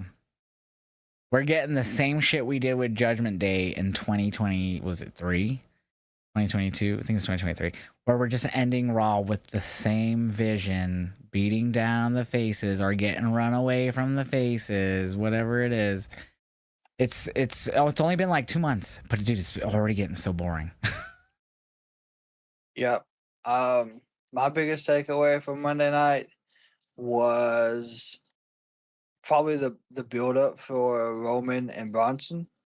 Yeah, the promo at the beginning That was fun. Like it was a fun Raw. I didn't hate Raw or anything this week. I just get tired of that fucking vision ending the show the same way. yeah, and Dragon Lee got a win. I mean, that was another positive thing. He got a singles win. Someone in my chat was like, "How do you fucking have Dragon Lee on a show and not promote that?" And I was like, "Right? How do you have Dragon Lee on a Yeah. match and not promote that? It's fucking Dragon Lee." But Um, and then an interesting and thing then coming out of go ahead. no, I was going to talk back about Dynamite. Um, Darby getting thrown by Claudio. Oh, onto the table. Uh, That was epic. yeah. At what point do we tell Darby like, "Hey, you cannot take this bump. Like, let's not take that They bump let tonight him go after what." down concrete stairs. I don't know what they will tell him not to do. That is true. That is true. I'm just looking at the long term aspect of it on his body. Like, look I at think me. he's convinced Tony to believe what he believes because Darby has said that he's gonna wrestle for. He's not here to wrestle for a long time. He's here to put on memorable moments and just be himself. And he doesn't care if he wrestles forever. That's true. So I I think mean, he's I don't know. convinced Tony to roll with that. He might have. I know he's trying to do stuff like Foley did. Like I can see that now more. He's wanting to take those type of spots. 100%. But I don't know. I mean, I feel like for Vikingo, like he hasn't done as much crazy. Like, but in the ring, he's like at least in AEW, like when Vikingo, he was doing some crazy shit. And now look at him now. Like if you've been watching any of his AAA stuff, he's still crazy, but it's not like to the like if you go back and watch the Kenny Omega match for the Mega title, Mhm. and then you go back and watch like the Fatal 4-Way or like the Alberto matches, he is not doing anything near as crazy as he used to be doing flip wise. Like he still does some cool stuff, but like he ain't doing like no fucking middle rope from the inside, fucking springboarding to the outside, 630s, and like, which is good. So I was kind of just bringing this up in the sense of Darby. I don't know if he'll follow suit in Vikingo and just slow down a bit. 'Cause I know Ray Mysterio even Yeah. told that it's like Saboka. Like I messaged Vikingo after his last injury. I was like, dude, you gotta slow it down. Yeah, you gotta slow down so you can be here longer. But like Darby, he doesn't care. I mean, well, he broke his foot, got hit by a car or bus, healed long enough, climbed Everest. I mean, it doesn't bother him, obviously. But I mean, I was just like, God Almighty, Yeah, him and Darby. Javon, them two Oh yeah, spots they at the both. table. And then there was people on the internet like, "Oh, Oba and Javon influencing the world." It's like, bro, you think that's the first person who ever fucking went from the fucking ring to the table before? Like, got No, taught yeeted? Come the fuck on.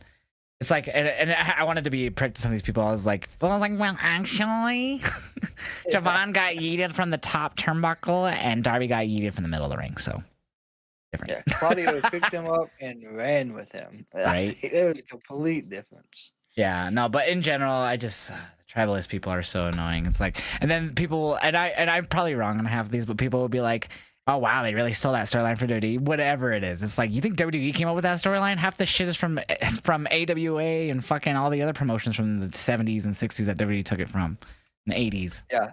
I've seen people today talking about the Kenny Omega thing where he comes out and he's standing there in the entrance ramp. He's got the blue jeans on. He ain't got a shirt on. He looks like Oh, well, I Triple saw that. H. Well, I think I saw that, and I thought they just meant that was his Triple H moment, like return moment, like that or something. I don't know. That's the way I Uh, thought that meant, but I see what you're saying. yeah. People always trying to compare that. And that's, like you said, the tribalism. Like, people don't enjoy the product. They want to, like, And I'm just talk gonna come down out and on it. say it. If the people want to say this is tribalistic, let them say it because they're dumb in my opinion. But I have thoroughly been enjoying AEW more in 2025 than I have in WWE. Hmm. And that's I not saying agree. WWE sucks this year. They're actually not bad. They're good. No. They're not Vince McMahon 2019 bad. They're not Vince McMahon 2022 bad.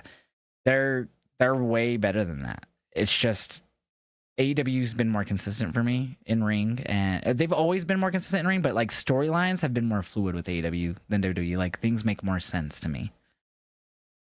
Yeah. And I mean, I feel the same way, but I know people that I talk to will say the exact opposite. And that's fine. And I just yeah.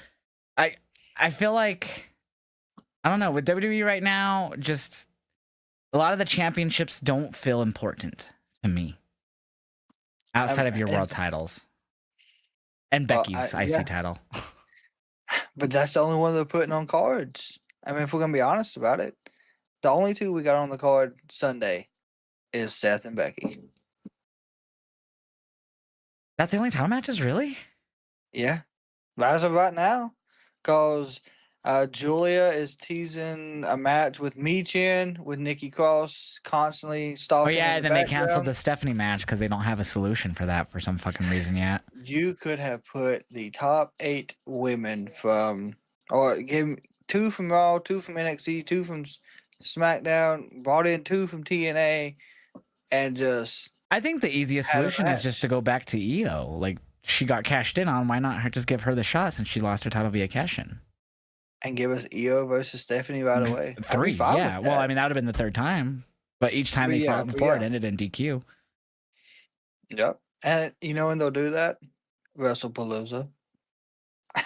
I'm so annoyed by all this counter programming. If we're gonna keep talking about this WWE stuff for a moment, like, and not in the sense of like oh they're trying to take down AEW. Like yeah, they probably are, but like in the sense of now I have to fucking choose like what to pay more attention. I'm gonna watch both. Don't get me wrong. I'm gonna have both up, Yeah. but it's like now I have to fucking choose what to pay more attention to, and that's a first world problem. And I'll admit that it's not a big deal, but it's Mhm. fucking frustrating that this is happening with. If I was staying home for All In, I would have had to pick between All In and fucking whatever NXT. I would have picked All In regardless. But like, you're gonna put John Cena, one of his last fucking matches, one of the greatest of all time, against an AEW pay per view. First of all, fuck you because I want to see that, obviously. Yep. Second of all, fuck you because the AEW I want to see that too. So I'm obviously they're gonna be battling at the same time because they're one's not in a different country. They're both gonna be in America. All Out's gonna, or Canada technically, North America. So they're both gonna be in the same time zones ish. Yeah. So I'm just so annoyed that as a fan of pro wrestling who reacts to both companies, I'm gonna have to sit there and like, okay, this match is happening right now during WrestlePalooza. This match is happening right now during All Out. Which one do I want to focus more on? Yeah. Which one do I want to watch? Like you could look back and forth, but as a content creator who posts reactions, you can't really post both. It's you no, there's can, but you no have to have way. some insane. And I probably could figure that out. I guarantee I could. Not worth my time No, you would to have to figure that find a out. way to cut the audio tracks where you can have one playing through and not playing Oh, I through, know and how to you do that. Like I would yeah, just have to go through and complete like probably create a whole scene collection just so I don't fuck up my current one audio wise. Like, okay, track 4 will be fucking Clash. Track fucking 3 will be All Out. I can't mute the tracks that I have made for these two. I just have to make sure I have the right one paid. Like, you know what I mean? It's just too much to focus on besides yep. sitting here reacting. Because I want to But watch both, but like I'm almost tempted to skip WrestlePalooza until after, but then I'm like, fuck, that's like 7-8 hours of wrestling. Mhm. I don't know if I want to do that in one sitting, especially for a show that I'm not already hyped that much about, just because it's going up against All Out. Like obviously, I do care about if it's not announced, but Cena Brock, and then what was the other one that's rumored? There was that's another the only big one I've match. heard. Well, I know. So it's when they released everything, and like I know I follow them. I get like the emails and stuff, but like on there it said John Cena will be there, Seth, Punk, Becky. But it didn't say any other matches. Of course, we automatically know, and well, we don't know, but it's rumored that's where we're gonna have the Brock Cena match. And Nick Aldis even kind of hinted at it last Friday that hey, I've heard from Brock. We don't know what's gonna happen there because Logan Paul knocked him out, but I just feel like that's gonna be the main lead in to go against All Out. So thank you. In the chat, Hio, I think is how you say their name, said it was Drew and Cody that was the other rumored match. That is true. So it was Drew McIntyre and Cody Rhodes, which actually I would be interested in because I like both of them. So if the story's right, that's gonna fuck me. Now I'm like, fuck. Now I'm gonna see that match while it's happening too. So I don't know. What's your thoughts overall about this counter programming from WWE? I mean, we've talked about it before, but Yeah, so for me, I mean, and I didn't grow up in the generation where you had the Monday Night Wars. So I know that was probably different then too, but there was probably people upset about it then. But I think it's good for both companies. But as someone who watches it, and I watch everything both companies do, I don't like it. I I do not. I know it gives it's good competition for the brands all around. I do not like it because it's for me. It's hard to keep up with both of them when they're, I guess, happening at the same time. It is. I don't like it. Well, I don't know if go ahead. think it was Battleground and Double or Nothing, and I was watching both of those and trying to pick which match I listened to and kept more attention on. I felt more stressed out than I was enjoying what was going on, trying to decide what to watch. So I used to react during 2020, like before COVID. Well, actually, no, that's a lie. So during the Wednesday Night Wars, essentially during COVID, is when I was going. So I would watch both NXT and Dynamite at the same time. And I can't remember exactly, but it was stressful. I got used to it, obviously. But like, and obviously, there's like once a year they do Title Tuesday, and I think that's happening again this year. I think it's been released that they're gonna do a Dynamite on a Tuesday again for whatever reason. It'll be Title Tuesday again. So which means it will go head to head with NXT again. So this is like the third year that'll happen. The last 2 years, the first year I watched Dynamite then NXT in succession, and it was 4 hours. Obviously, was not, and both did an overrun. Both did like a 30-minute overrun or something stupid, or whatever it was. I think that was before NXT was on CW, so I'm pretty sure they did an overrun. And then Dynamite did like a 30-minute overrun, so it was like 5 hours. That I watched consecutive. I was like, yeah, that sucked. That was not worth watching back to back. Like both shows were fine, and they both brought out the heavy artillery for the shows. And then last year I watched them both at the same time. It was a bit more manageable. I did miss things here and there, but it was more manageable to me. Yeah, But it is a lot. It's a lot to sit there, especially as a content creator who does live reacting. It's a lot to try to do, especially if like not everyone has a setup like me where I have fucking possible 5 monitors. You know what I mean? You know, not everyone has that luxury of having multiple monitors and to be able to watch them like that. You know, some people might be able to put them side by side on one monitor, but even then, you need like a pretty good PC to stream and be streaming 2 shows simultaneously while output. Like, you know what I mean? So first world problems at the end of the day, yes, but fuck this counter programming, dude. Like, it feels almost malicious because it's continuingly to happen around AEW shows. It's not just one show sometimes too. It's like the All In had 3 WWE shows around it. It did. It had Great American Bash, Friday Night SmackDown, technically, and then I Evolve. guess. Well, no, so Saturday Night Main Event. Saturday Night Main Event, yeah. Saturday Night Main Event and Great American Bash were on the same day, and then the next day was Evolution, which Evolution was great. Right. But, yeah, no, it was dumb. And obviously, they're gonna stack the deck. I think they learned a bit in the sense from All In that they need to put on a huge show to really get the buzz off of AEW, because and obviously we were at All In, but I felt after, like when we left the show, and obviously, you know, we're heading wherever all we went. Me and Sarah and our friend, we went to get food, and like I was scrolling my phone a bit while we were like in the car with our friend, and I didn't see. The only thing I saw from anything WWE that night was the Seth thing where people were speculating the injury.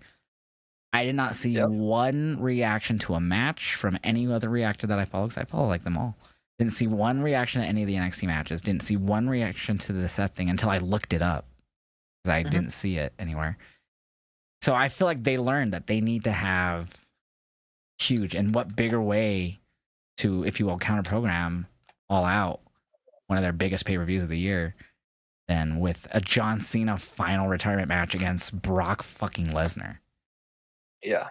It just feels malicious putting the 2 of your biggest names in company history against an AEW pay-per-view. And then, of course, that goes back to how people feel about Brock, if that's going to be a, hey, I'm going to watch it, hey, I'm not. I feel like there's always going to be that, but I feel like it's not going to be enough to make a difference right now in WWE. If they were really in like a bad spot like they were in 2019 or mid 2022, then I think it would be affecting them more.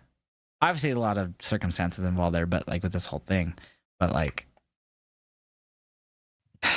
it's weird. That's what tears me about this. It's like, it's Brock Lesnar. Obviously, we talked about that when he first returned. My reaction, I wasn't happy. It just sucks that's what I hate, is like it's John Cena's retirement tour, and that's what one of his matches are going to go to. And I'm not even the biggest John Cena fan, but I feel like, how do you miss one of his last career matches? Yeah, that's true. I'm just torn on it. And that's like, I I don't know exactly the date because again, they have not announced it. But if you look, December is John Cena's last match. They've already announced it's going to be in December. They don't know when. Yeah. I have a good suspicion that somehow it's going to be the same day that they do Full Gear.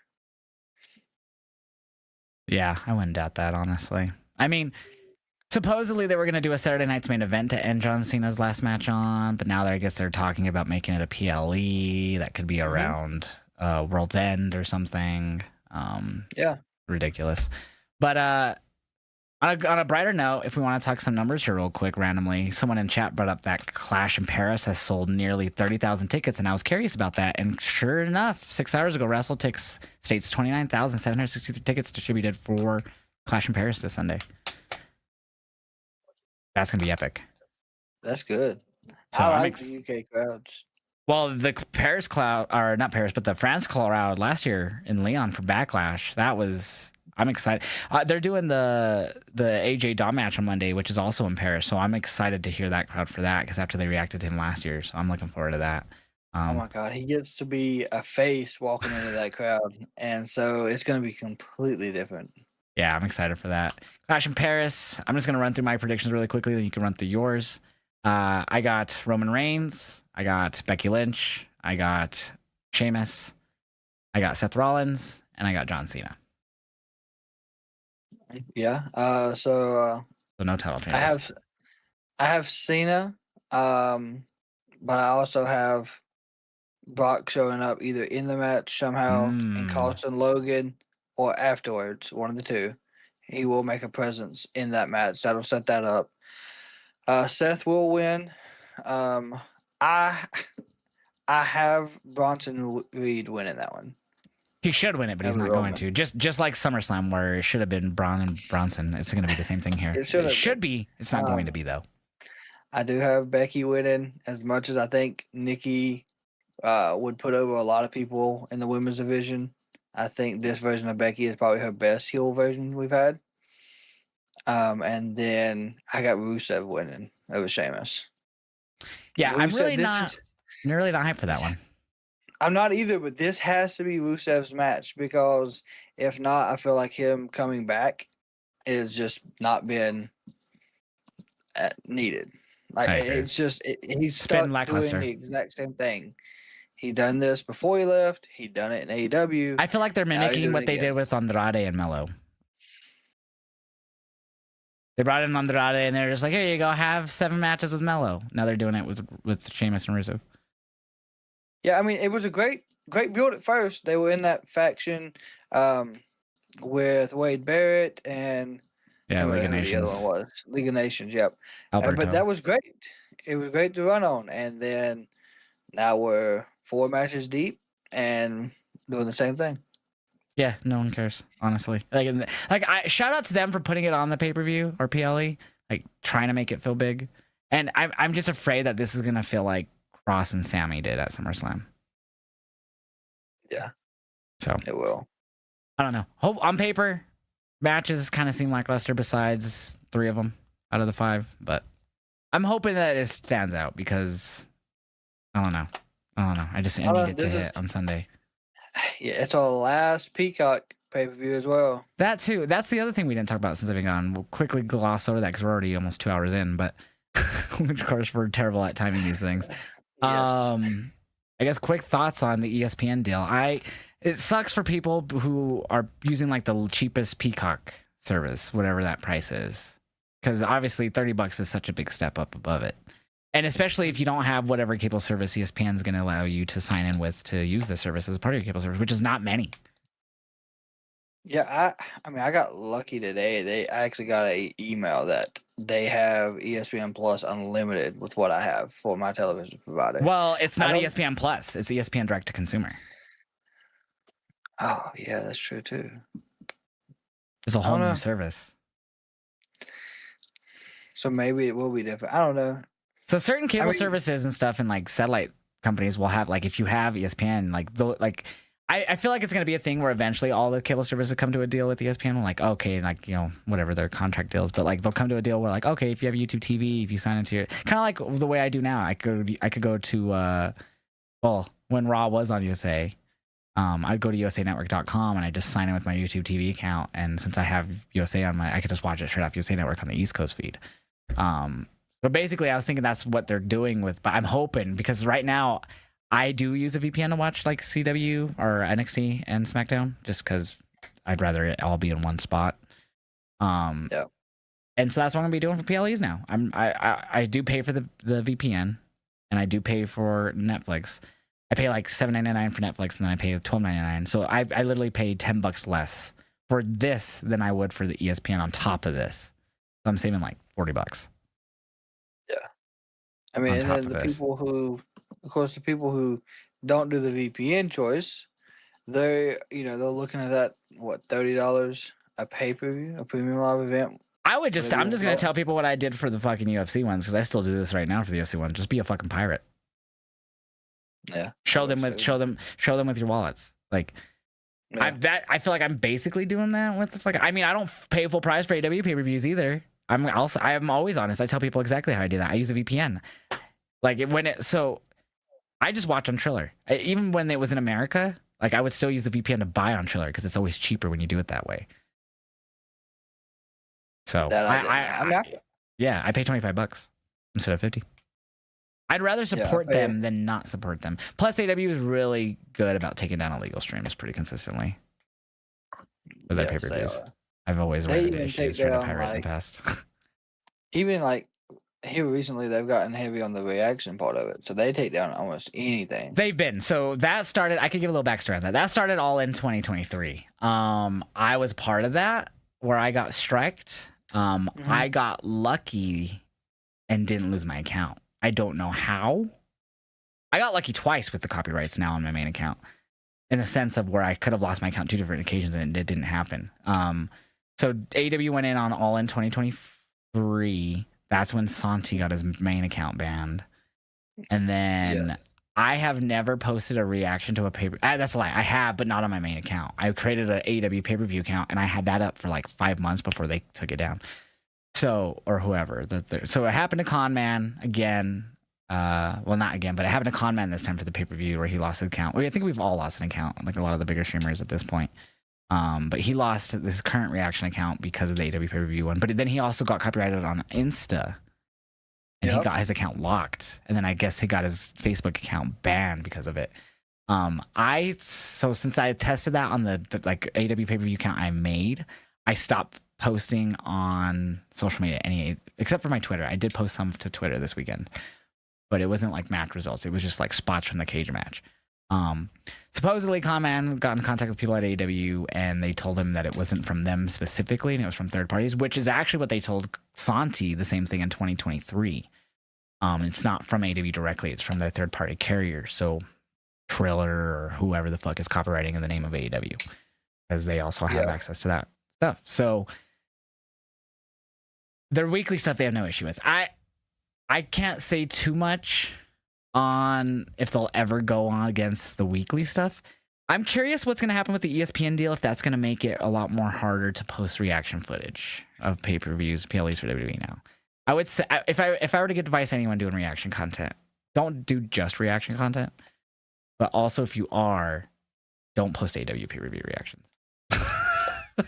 Yeah, I will say I posted one time on YouTube itself of I think it was Forbidden Door last year, and it got hit pretty hard. My channel did. Yeah, so I don't know if this has been the same issue where it's not them and it's third party and still happening. I would just recommend no one, even if because Santi said he talked to Tony Khan when that happened. Like he somehow ended up having a conversation with Tony, and now Conman said he talked to someone in AW and they're saying it's not them. So even though we have some of the biggest content creators in the wrestling space, I've had this issue with them and talked to them about it. And it hasn't changed. I just don't think it's going to change anytime soon.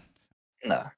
And I've realized I've started doing like still photos and talking about the product and what's happening. Yeah, that's kind of what they would rather probably prefer, but I don't know. Yeah. That's just what I say about the reaction game. We'll see what happens with this ESPN stuff because it's Disney. So Disney owns ESPN essentially. So we'll see how this And works. Disney is going to Disney's most big on, definitely. so we'll see how this turns out with our reaction content. It's funny though, even though like WWE actually does copyright on TikTok, it's like only TikTok for some reason because I had it for SummerSlam night too. I got copyrighted on TikTok, but nowhere else. Yeah, so I don't know. It's not just AEW. WWE still does it too.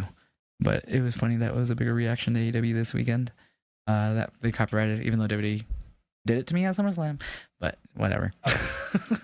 It's odd. It just picks and chooses when it happens. Because, I mean, there's some people that can post and it doesn't happen to. There's some that gets hit with it. I think it's like an automated thing that just Well, goes through. it's weird, like, because I've had this is like my third just straight up reaction account that I get copyright from WWE on. So like initially when I get one banned and I just create a whole new one, like I'm fine. Like I could leave footage up for months until I get the first one, and then once that first one comes in, they're like watching it. It's so weird.